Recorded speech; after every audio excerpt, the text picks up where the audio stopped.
Hi, I'm Elena, and today we're going to be going over Chapter 10, Power in Groups. Now, you may be wondering what power in groups is. No, it's not electrical. You can't just plug us up and we have power. That's not how power in groups works. The power in groups I'm talking about is the ability to influence the achievement of goals sought out by myself, you, or another group member. In short, everybody in your group has the power to make it successful or exceedingly difficult. Power in groups can be broken up into 3 subcategories: dominance, prevention, and empowerment. Dominance is the active ability to exercise power over others. Bosses, CEOs, the higher ups usually fit into this category. Anyone who harbors negative energy in the group will usually respond to this dominant person in a way of prevention. Did you have to use the bathroom? Yes, But I didn't know. Why are you recording yourself in there? because I want to. Well, then get up and let me use it. Can you stop talking? You're in my video. I need to use it. Get out. I need to use it. Wait. I can't wait. Zip it or get out. Think about when a boss or someone higher up comes into a busy room where you are trying to complete a task and they change the outcome without any permission. They are showing dominant power. And even if they mean well, this may not sit well with some of your group members. Prevention is the second category. It is the reactive exercise of power used to prevent someone from accomplishing something. In other words, when a boss or a CEO or higher up comes into the room and changes tasks without permission, the person who uses prevention is going to challenge the dominant person by trying to prevent any accomplishments. Our third category is empowerment.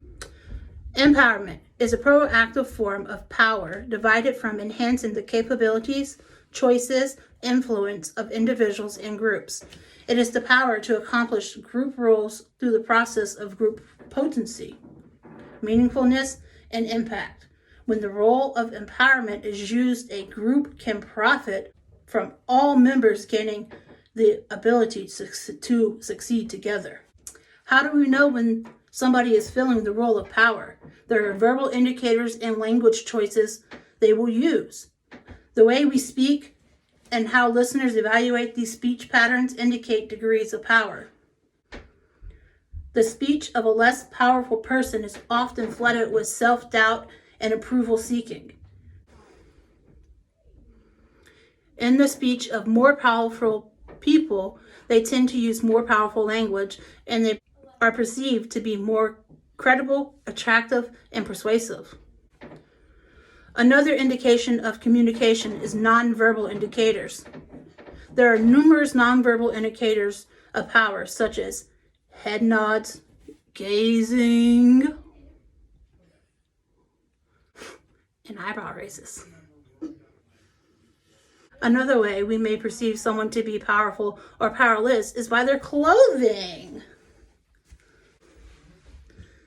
Clothing is a strong indicator of power. Most people associate uniforms with power and authority, and suits with a status involving financial success and or positions with organizations.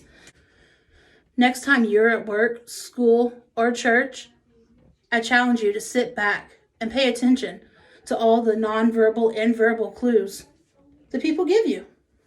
And then take those clues and try to fit them into one of these categories.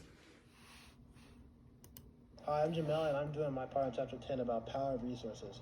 So a power of resources is anything that enables individuals to move toward their own goals or interfere with another's actions. Information is a power resource, but not all information is a source of power. Information assumes value or usefulness when it is perceived to be unavailable. So if the information is scarce, the power of resource on it is very high because it's scarce and not everyone can get to it. If information is readily available to everyone, it has no power potential. If you can acquire important information from online, someone in your group offering the same information has no leverage to seek personal benefits. So you can't give an incentive on, oh, do this, do this for me, blah blah blah. If I give you the information, no, because they can go to the other person that had the same information as you and do the same little to no consequence. Information becomes unavailable primarily from restrictions and scarcity. Unavailable information has power potential, but only if it is not too scarce so you can actually produce it. So pretty much that's saying your information has to be valid and has to be backed up. It can't be so scarce that not anyone in the world can validate or back up what you're saying. So you can't just like give information and they can't really back it up. You can't give information and there's no way to back it up in a way. Competent communicators can capitalize on information as a power resource by providing useful but scarce or restricted information to the group. Be certain information is accurate. Those are two key points that competent communicators use when capitalizing on information as a power resource. Because if you can provide useful but scarce information to the group, you're already a core part of the group being able to give out information. And you have to back that your information is accurate. Because if it's not accurate, then it can't really be used as information. That's just false information at that point. Information and expertise are closely related. And expertise is pretty much someone that understands the information that they have or the skills that they have, Experts not only have valuable information, but also understand the information and know how to use it. So an expertise is someone that they understand the content and the knowledge. So someone can have the information, but an expertise knows how to understand and use that information. They know how to, like, for example, a computer technician. A computer technician knows how to boot up a computer or know how to do a set of code programs, while someone else who has the information may not understand how to do it. They can watch a video and understand and have the information down, but they may not be able to, put it into action in a way. For an expertise to be a power resource, the group must agree that the person has the skills and knowledge.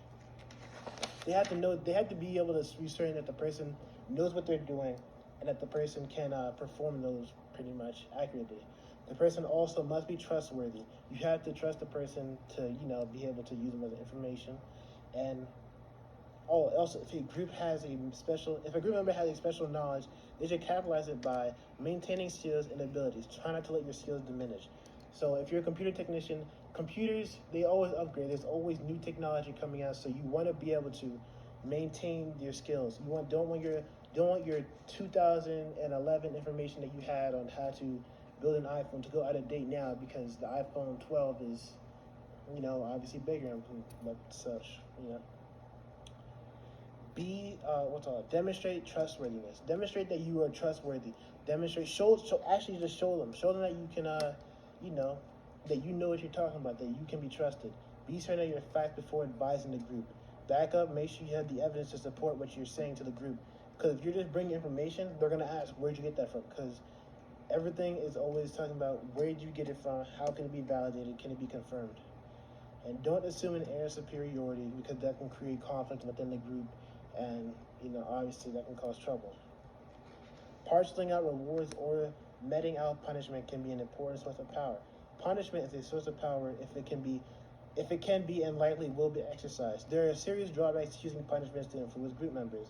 Punishments indicate what you should not do, but it doesn't teach you what you did wrong. If someone fires you from a job, it doesn't show you what you did wrong. It just said that you're fired. You'd want feedback on what you did wrong so you can improve on the next time.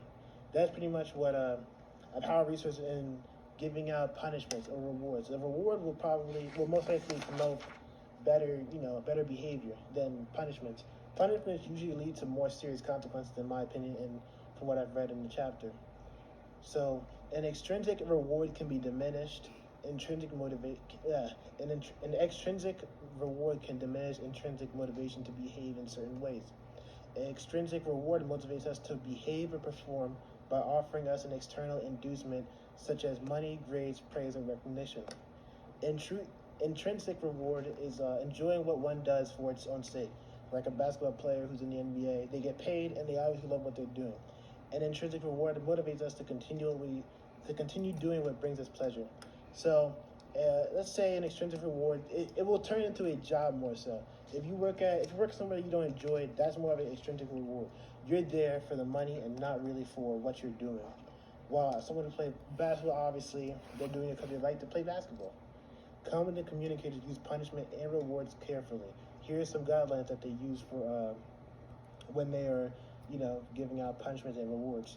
Punishment should be used as a last resort. It can produce serious negative consequences. Punishment should be appropriate to the act. You can't give it should be appropriate to that. You can't make a person who is a skydiver go skydiving, or cut that out. Punishment should be swift and certain. Idle threats are pointless. If you're gonna give out a punishment, don't egg it on. Don't try to give out so many threats like, oh, I'm gonna do this to you, or I'm gonna do this to you if you don't do that. Try to give them a warning, and then if they don't do it, get it over with and give them a punishment for it. Don't drag it out and make it longer than it seems. Be generous with praise that is warranted. That's pretty much saying, don't give out so many compliments to the point where the compliments are worthless and not really valued as much. Try to give praise when when it's actually warranted, when someone actually does work or something. Determine what rewards group members value before offering them. So that's like saying you don't want to offer $1,000 to a millionaire. You want to offer that to the people that actually would actually value that. Like Bill Gates wouldn't value $1,000. He would probably see that as pocket change, obviously. But for a purpose that may motivate them to do better, to do more work, obviously. Administer both punishment and rewards equitably and fairly. Physical attractive. Administer both punishment and rewards equitably and fairly. So you don't want to give out too many rewards and not enough punishments if there's a punishment involved. But you also don't want to give out too many punishments and little rewards, because that wouldn't motivate them that much. They would see it as, why am I doing this if I'm only getting this as a reward? Physical attractiveness, skills, knowledge, and other features can also be used as a power resource. You may join a group because you see someone and you think they're attractive, or you may join a group because you like what they're teaching, their knowledge that they're giving.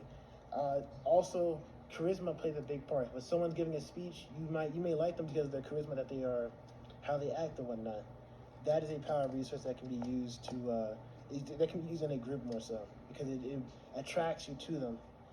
Legitimate authority is a greater influence due to their acknowledged position/title. Power can be derived from the shared belief that some individuals have a legitimate right to influence us and direct our behavior by virtue of the role that they play.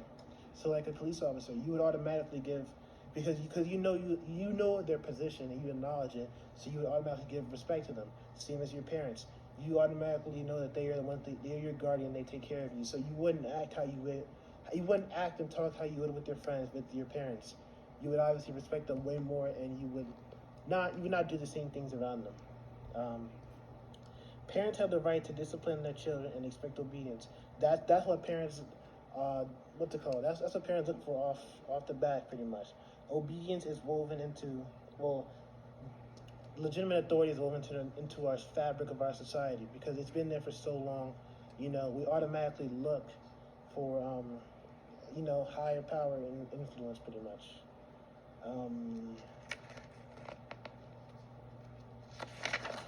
And that is all for my part in power resources.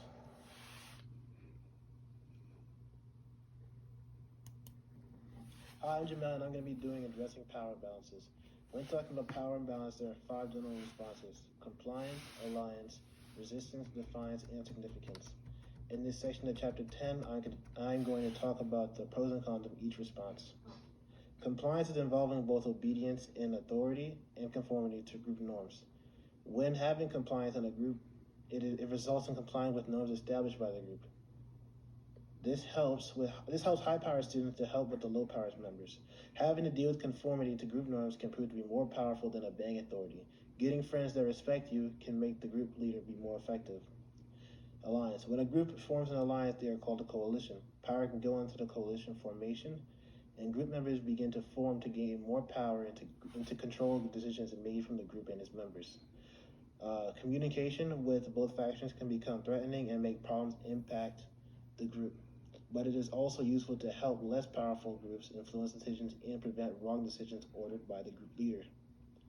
Resistance is a form of communicating non-compliance, and it is often manipulative.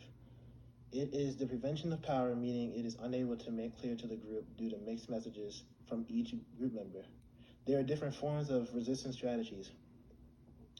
Strategic stupidity, intelligent people acting idiotic on purpose, loss of motor functions, acts of clumsiness, the misunderstanding mirage, illusory mistakes, selective amnesia, forgetting only the distasteful, tactical tardiness, late for reasons within your control, and purposeful procrastination, promising to do something that you have no intentions of doing anytime soon. Defiance. Defiance is like resistance by prevention form of power, but there is no ambiguity. No member is guessing if another member supports a certain norm or goal of the group. Defiance can be spread around the members of the group, and an individual can put in the power of a group to large factors that will be perceived as intolerable. One of the factors is some norms are not as important to the group as others. The second one is the degree of deviation from the norm also affects whether a group discourages non-compliance, and if so, to what extent. And finally, deviation from the norm to be a matter of obvious defiance. Significance. Balancing the power in the group can evenly increase their value with each group member. Becoming more significant to the group can occur into primarily ways by developing assertiveness and by growing personal resources. Assertiveness has created a DESC. Describe the behavior that is troublesome, expresses how you think and how describe the behavior that is troublesome, expresses how you think and feel about offending behaviors. Specific behavior preferred are a substitution for bothersome behavior, and consequences of changing behavior or continuing the change should be articulated, and to be able to increase personal power resources, you must improve yourself, learn valuable skills, and monitor and network.